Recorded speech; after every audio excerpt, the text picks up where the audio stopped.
Boa noite. Gerando Conteúdo está começando.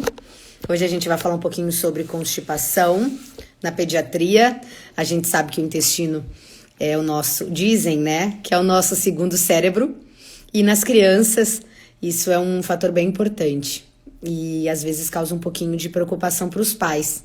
Então hoje a pediatra, a doutora Renata Leal, vai sanar algumas dúvidas e vai nos auxiliar um pouquinho para a gente tentar que os nossos pequenos não sofram tanto, né? Se vocês tiverem algum questionamento, por favor, fiquem à vontade, mandem as suas perguntas e a gente vai tentar responder aqui na live.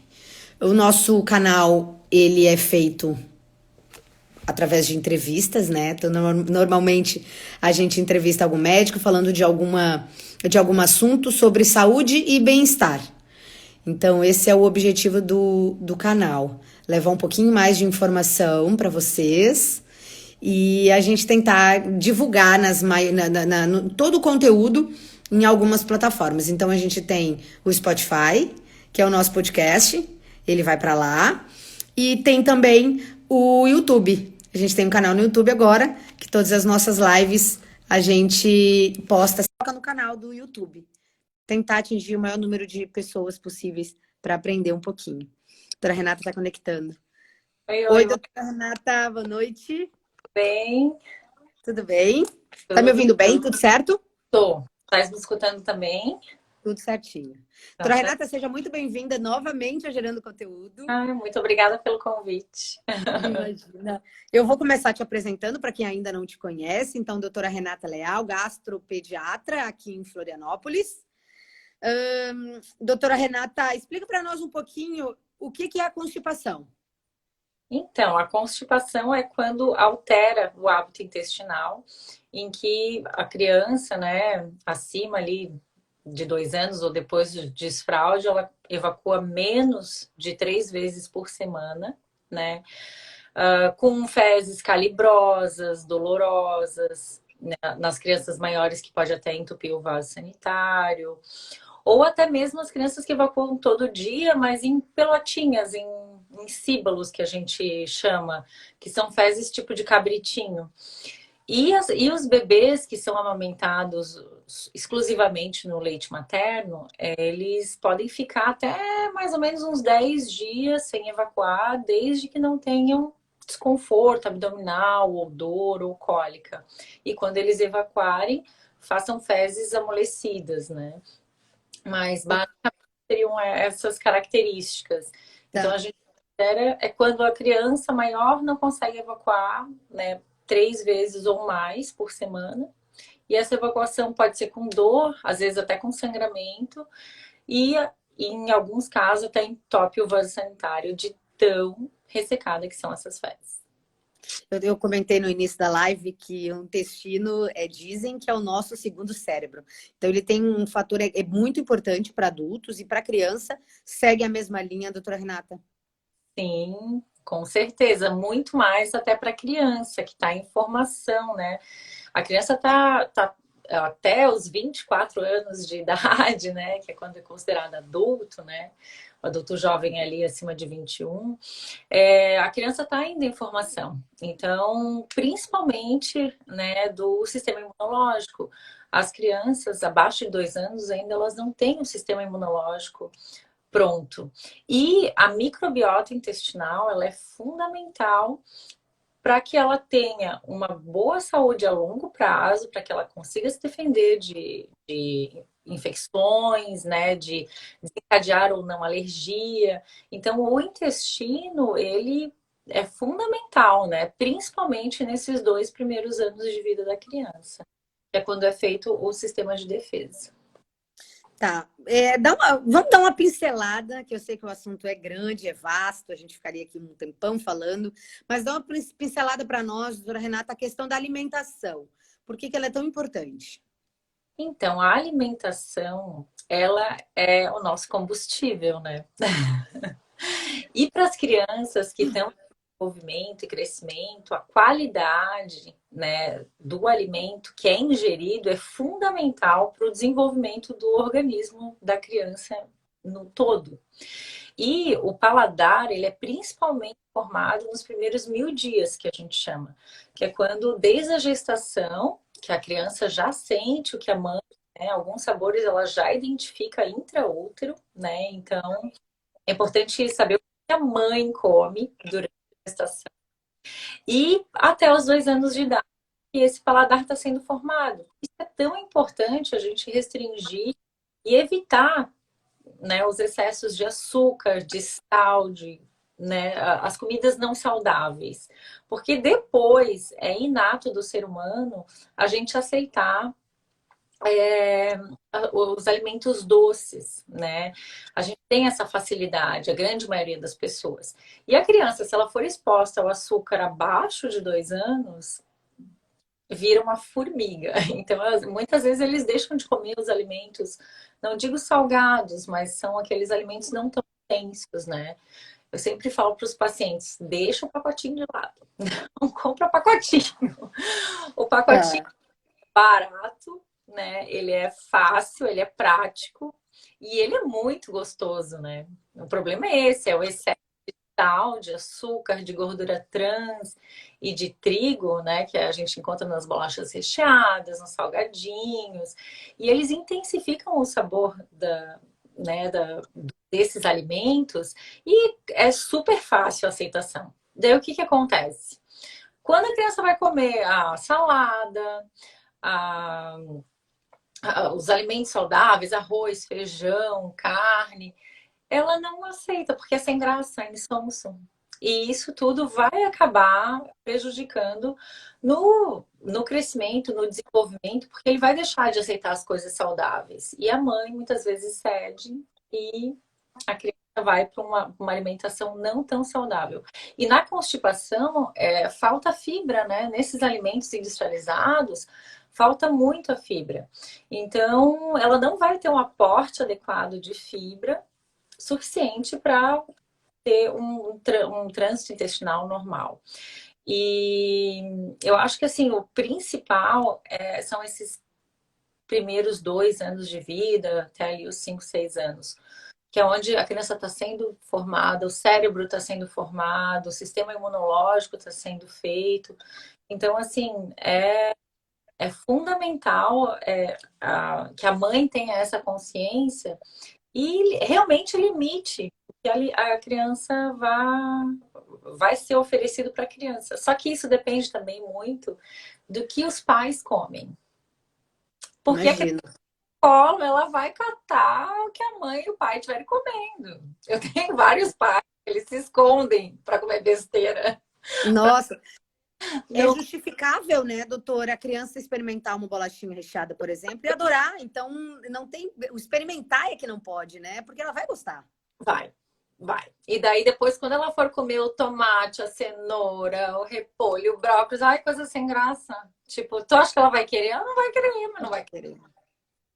Então, assim, é importante os pais darem o exemplo, né? Principalmente para a formação neurológica, sistema de defesa, para que o organismo cresça bem, né? Com um bom aporte de ferro, de cálcio, das proteínas essenciais, dos oligoelementos, né? O zinco, tudo que é super importante para que ela cresça bem, tenha um desenvolvimento neurológico que está diretamente correlacionado com o desenvolvimento nutricional. Se ela tem um aporte nutricional adequado e ela não está desnutrida, ela vai ser uma criança mais inteligente a longo prazo. Isso já tá comprovado cientificamente, né? As crianças abaixo de 2 anos, se elas têm uma deficiência de ferro, mesmo que não tenham anemia, né, no hemograma, mas o estoque de ferro esteja baixo, ferro, ferritina, já estudos apontam que elas têm mais dificuldade de aprendizado no colégio, né? Então, assim, é uma série de coisas que tem que ser analisado e tem que ser avaliado nessa família, porque é a família, né? Não é só a criança. O que os pais fizerem, eles vão repetir, eles vão replicar. Ah, e o que que pode, então, causar a constipação? A senhora comentou sobre a questão da fibra, em alguns alimentos não tem. É só essa questão que pode causar uma constipação, doutora? Não, na realidade, até o último guideline de constipação, o que eles orientam é que a criança tem um adequado aporte de fibra para cada faixa etária e um adequado aporte hídrico, né? Então, a quantidade de água geralmente é insuficiente, né? Eles não tomam a quantidade de água que seria recomendada para aquela faixa etária ou para aquele peso da criança. O aporte de fibras também. Mas, basicamente, o que acontece? O que causa essa constipação? 95% dos casos de constipação, elas são de origem funcional. Não tem nenhuma alteração orgânica, ou nenhuma malformação, ou nenhuma doença que justifique essa constipação. O que acontece, muitas vezes, é a retenção das fezes. Por que motivos? Ou a criança foi viajar, ou a criança mudou de escola, ou a criança mudou de casa, ou ela está brincando, não quer parar para ir no banheiro fazer cocô, ou mudou a alimentação, né? Ou ela pegou alguma infecção que faz com que ela não coma, não tome água suficiente. E quando ela retém, quanto mais tempo as fezes ficam no intestino, mais secas elas ficam, porque é no cólon que ocorre a absorção da água. E quando essas fezes saírem, elas vão machucar. Machucando, algumas vezes até levando a fissura que causa sangramento, essa criança vai ter dor. Quando ela sente dor, é um ato reflexo, ela vai evitar que isso aconteça de novo. E ela associa esse ato de evacuar com a dor, com o sofrimento. E ela tranca, até uma hora que não aguenta mais. O que retém mais ainda fezes no reto, dilata o reto, o sigmoide, e quando sair, vai machucar e ela vai reforçar aquilo que ela já sabia, né? Porque muitas vezes os pais acabam não percebendo. Então, é importante que a gente fique atento, né, ao hábito intestinal das crianças, né, em todas as faixas etárias. Isso é bem importante. Eu ia te questionar, inclusive, sobre isso, sobre essa preocupação que os pais têm que ter. Tu ainda ouves, doutora, no consultório, aquilo que a gente ouvia antigamente da criança, entender com que a criança sinta nojo, porque tem muito disso, ai, cocô, ai, não, nossa, ai, fez um cocô feio. É preciso também essa parte da psicologia, eu acho, né? Para os pais entenderem e fazerem com que as crianças entendam que é muito normal, que não é feio, que é preciso, que tem que ser diário, esse tipo de psicologia. Tu percebes no consultório? Até porque, assim, geralmente na época do desfraude, né, que as crianças elas saem da fralda e vão aprender a controlar o hábito intestinal, é a fase anal da formação da personalidade. E a maneira como os pais se relacionam com essa situação de desfraldar e a relação com o cocô, com as fezes, o que a criança ganha se ela fizer cocô no vaso. Tem uma série de fatores envolvidos que são fundamentais para o desenvolvimento da personalidade e do temperamento dessa criança, principalmente da personalidade. Que a personalidade ela é desenvolvida até os 7 anos de vida. Então, às vezes eu vejo os pais perdidos, né, com medo, ai, não quero fazer errado, não sei se eu estou fazendo certo. Eu acabo indicando mesmo a psicologia, né, ter uma avaliação psicóloga para ela dar esse suporte, para ver o que está acontecendo na família. E também, assim, o que acontece? O nosso ato evacuatório só depende da gente. Então a criança escuta muito, ai, não faz isso, ai, não mexe ali, ai, não sei o quê. E ela às vezes bate o pé, não, eu vou fazer a hora que eu quiser e aonde eu quiser. Então, que muitas vezes não está correlacionado só com a dor, né? Então é uma série de coisas envolvidas que a gente tem que avaliar, né? Isso é particular para cada paciente, com certeza. Doutora, e a longo prazo, uma criança que sofre de constipação, os pais perceberam, alguns não perceberam, acham que aquilo é normal. O que isso pode causar para o pequeno? Qual que é o dano? Então, o que acontece? Se essa doença não é tratada, muitas vezes até a criança acaba perdendo o reflexo de evacuar, tá? E acaba o que a gente chama de incontinência fecal. Ela fica meio que selando, né? Borrando a cuequinha ou a calcinha porque ela não percebe que o cocô está saindo. Geralmente, quando existe um fecaloma, né, ali um aglomerado de fezes endurecidas no reto e sigmoide, que faz com que a criança não evacue, mas ela continua comendo, continua comendo. E muitas vezes ela escapa, a mãe acha que é diarreia, mas na realidade não é diarreia, ela tá constipada. Então, assim, porque ela já, não, por tanto tempo que não foi tratada, ela já não percebe mais que o ar, assim, o reflexo para evacuar, e ela só percebe quando as fezes chegam na pele do bumbum. E daí, opa, saiu. E daí vem todos os problemas relacionados com o cheiro, né, com todo esse aspecto que às vezes a criança está no colégio, então os coleguinhas vão fazer bullying, ela já não vai querer mais sair porque não consegue perceber. É uma série de coisas que a gente tem que avaliar. Então, além disso, se a doença não for tratada a longo prazo, porque eu pego criança há 8, 9 anos constipada, 10 anos constipada, lá na frente, na idade adulta, já tem correlação. Vai dar diverticulite, né? A criança tem um fator de risco maior para câncer de intestino, principalmente aqueles que têm já um histórico familiar de câncer de cólon, né? Os avós. Então, essa criança tem que ser tratada. Hemorroida também, que é super comum, né? E muitas vezes já começa na infância, na adolescência, justamente pelo não tratamento. E a longo prazo só vai piorar. Então, esse é fundamental que os pais fiquem atentos, porque muitas vezes nas crianças maiores eles já nem sabem quando é que vai, quantas vezes na semana foi, e isso passa desapercebido. Às vezes a criança vem reclamando de dor abdominal e na realidade são fezes endurecidas que não conseguem sair. E daí vem a cólica, porque o punzinho fica retido. Então é uma série de coisas que tem que ser avaliado. Doutora Renata, então explica para nós pontualmente quantas vezes o pequeno, até que idade, é ideal que vá ao banheiro no dia, uma vez ao dia, 24. Como é que é essa questão para que os pais possam, começar a perceber por aí?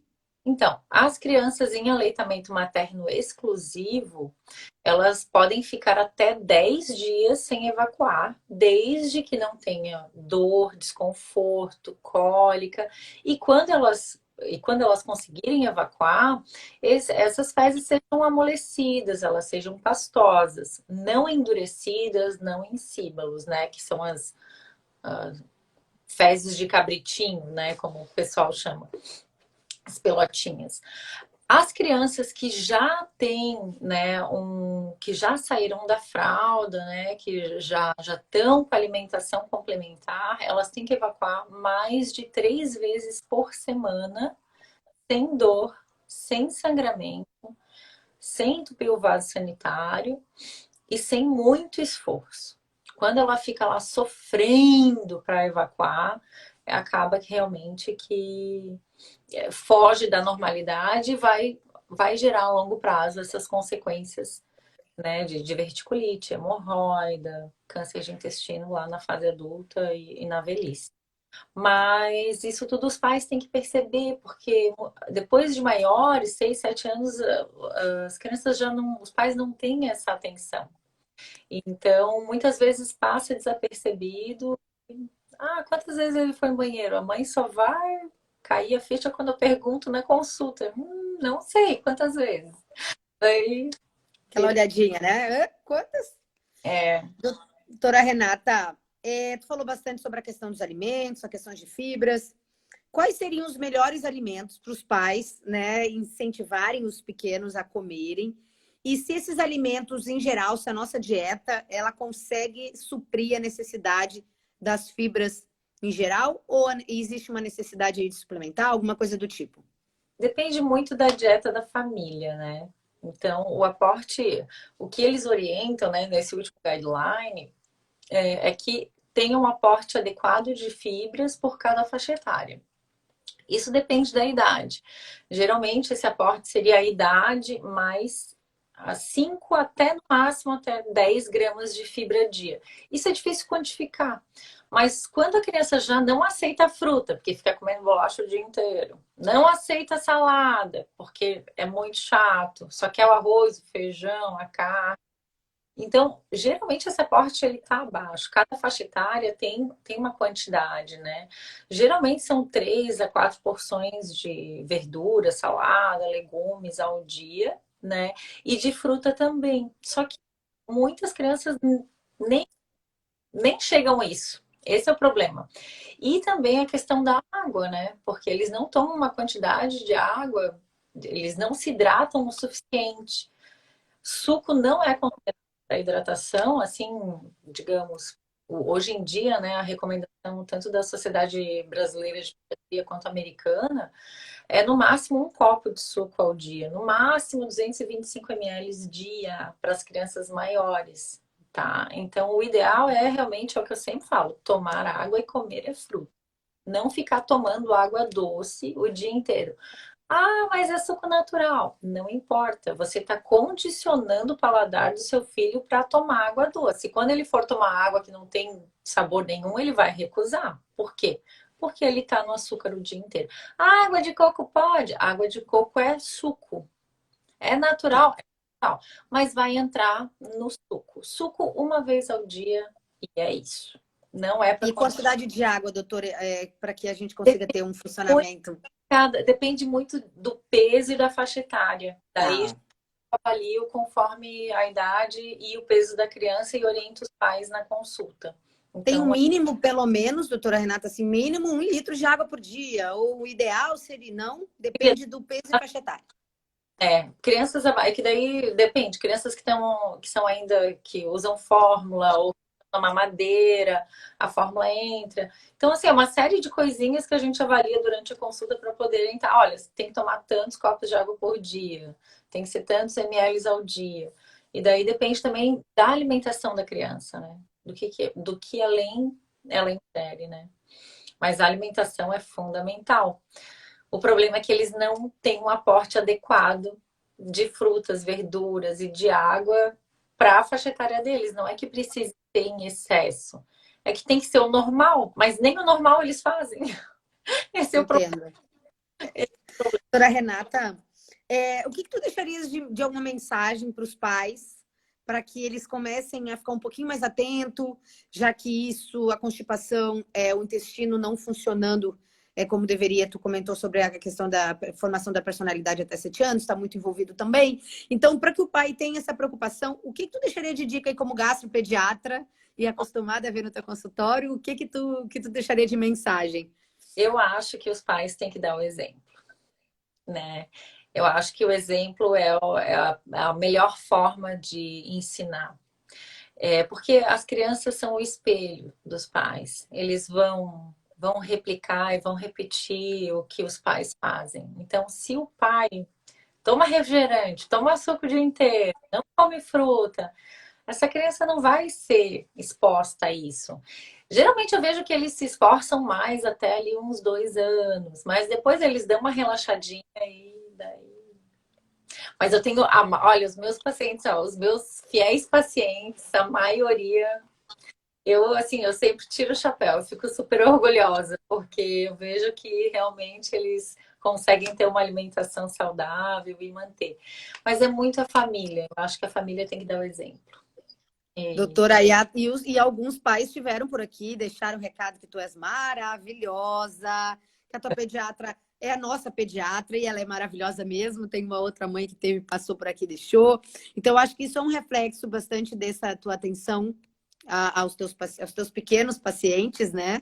E esse cuidado que tu tem, ó, há 9 anos a doutora Renata nos acompanha e me ajuda muito. Então, deve ser uma mãe que já sofre aí com algum problema gastrointestinal com o pequeno dela. A gente fica muito contente, tá? E te agradece. Não, esses pacientes que me acompanham desde o início não tem nada, são super saudáveis, são exemplo, eu fico super feliz, porque realmente eles fazem o que é certo, né, a Josiane faz. Segue a risca o que a especialista fala, o que a pediatra que acompanha os pequenos, não tem erro, né, doutora? Essa Não tem como dar errado. Saúde. saúde a longo prazo, é isso que é o meu objetivo, né? Chegar na idade adulta com uma formação perfeita, bem inteligente, bem saudável, com hábitos saudáveis, né? Em todos os sentidos, não só o físico, mas o mental. E é o reflexo também da família, né? Ah, se todo mundo pudesse ser acompanhada pela doutora Renata. Doutora, muito obrigada, tá? Por mais esses minutinhos teus aqui para falar um pouquinho sobre esse assunto. A live fica gravada aqui, Spotify, YouTube, aquilo que a gente já está acostumada com gerando conteúdo. Muito obrigada, tá? Um bom descanso. Obrigada, Aline. Obrigada pelo convite. Foi ótimo. Beijo. Tchau, tchau. Tchau.